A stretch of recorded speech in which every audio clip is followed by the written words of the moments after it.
U.S. President Donald Trump has announced that the U.S. Navy will launch a blockade of the Strait of Hormuz following failed peace talks with Iran. He posted on social media that American warships will now begin stopping every ship that has paid Iran for passage in or out of the Persian Gulf. He added that interdictions could take place anywhere in international waters. The announcement came less than a day after face-to-face peace talks with Iran ended with no agreement. Trump later told Fox News that Iran's refusal to abandon its nuclear weapons ambitions was the key reason the talks ended in deadlock. Let's listen to what Trump said. Well, we're going to be blockading. It'll take a little while, but it'll be effective pretty soon.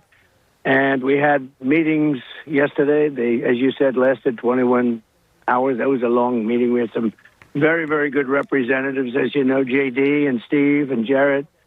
So we were well represented, but we didn't get there on the important issue. They want to have nuclear weapons. They're not going to have nuclear weapons. I've been saying that for 30 years. I would never allow that to happen before I was in politics.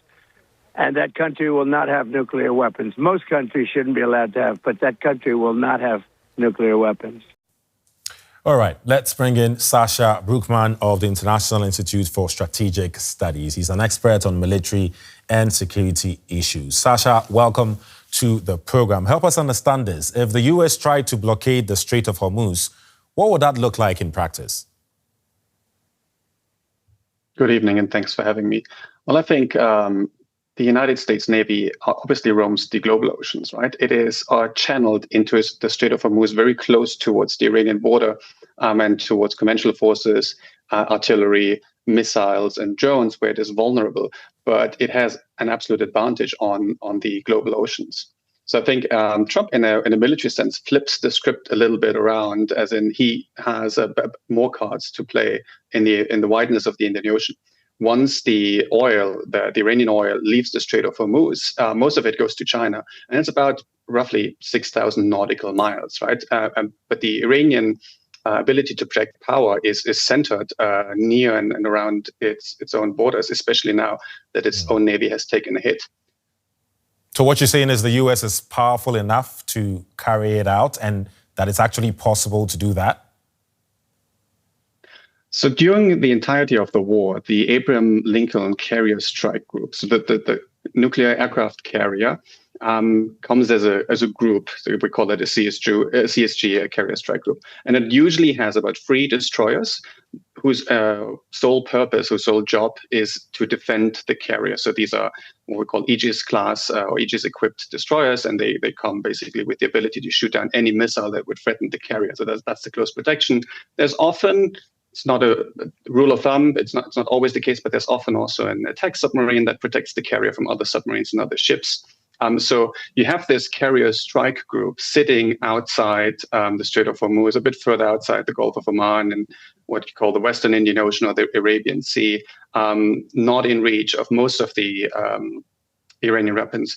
But it sits there, and it obviously has the destroyers, potentially the submarine, and the aircraft carrier with its planes itself to enforce this blockade. So there's more than enough firepower available. And that's even before you get into the Indian Ocean, where the forces would come under Indo-Pacific Command, Indo-PACOM, and the 7th Fleet, which is actually much more powerful, or currently has more ships than the US Navy in CENTCOM in the area around the Middle East. Right. You're basically highlighting the military might of the U.S., but still we have to consider that the geography of the strait, right? Narrow channels, heavy traffic, so that's what really makes me want to push further. How realistic is it that the U.S. Navy could control all movement through it, is what Trump said. Well, I mean, the military might is absolutely there. The question is the political might.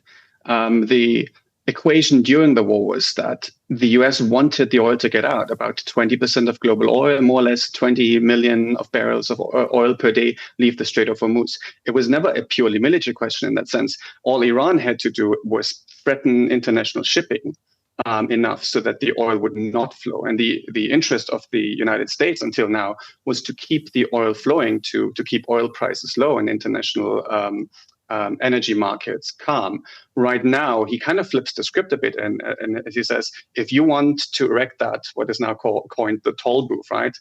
forcing ships to go north of the Strait of Hormuz or north of the established corridor of the Strait of Hormuz for your sovereign territorial waters, and you want to charge them $2 million. I will block that. We will not establish that precedent.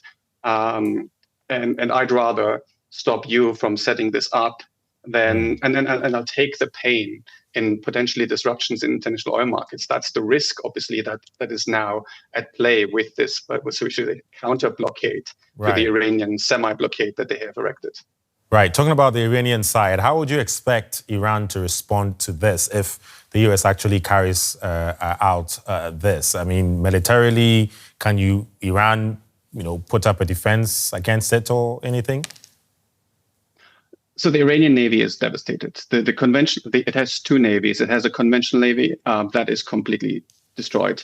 It had the Revolutionary Guard Navy, which mostly relies on smaller speedboats, which are less effective on the global oceans, right? Drawn out further into the global oceans, they are vulnerable. They use speed in those narrow passages of the Strait of Hormuz. So the Navy is not what I would worry about. I think what we need to worry about is if this is brinkmanship in the negotiations right now. But if this fails and results in hostilities and the resumption of violence, the Iranians still have missiles and UAVs.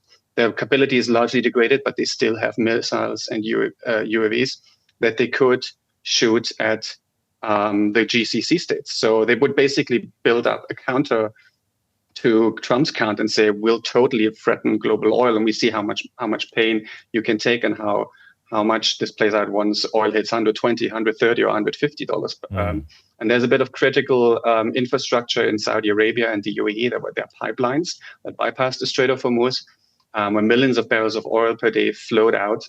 Also during the conflict, that kept oil prices at a certain limit. And I would expect that the Iranians look at these as targets.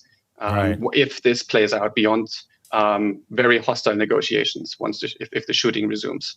Right. I mean, all this heated rhetoric is happening while both sides are trying to find a peaceful way forward. So, I mean, what impact do you think these latest developments will have on negotiations between Iran and the U.S.?